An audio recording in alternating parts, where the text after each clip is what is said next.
Kaga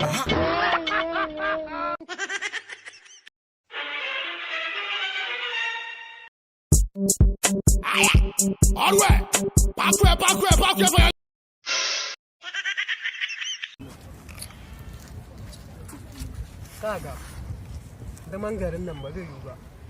Kwanan mu koma ƙauye mu je mu noma. Nan fa ƙauye ko yunwa kake ji. Za ka tafi ƙauye da kulikulinka a jihu. Kana shiga daji ko ka ji yunwa, akwai gonakin masu tumatir, za ka haƙi dankali. Akwai dankali, akwai tafasa.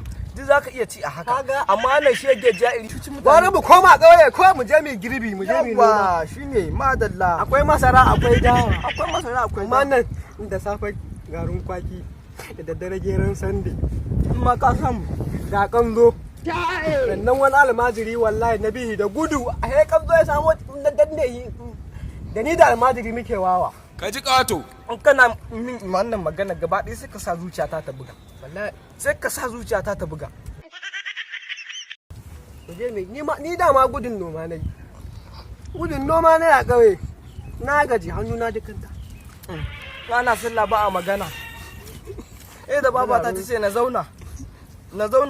Akwai wani jakin babanmu wanda muke zuwa da shi mutane a garin. Wannan bakin jakin mai harbi? Wannan bakin jakin. A wanda ya harbin. Wannan mai kama da ɓaunar ba? Wannan mai harbin. Ina. Da nan ya garin kwaki ka huta. Yanzu abin da za a yi. Da mun gama shan wannan garin mu je mu ɗebi jakakunan mu koma ƙauye. Can garin mu Darmanawa. Ai shine kawai. Mu koma Darmanawa. Ko tsanyawa ne mu je. Mu koma Darmanawa. Allah. Mu je mu ci gaba da noman mu. Wannan zaman garin ba zai yi ba. Akwai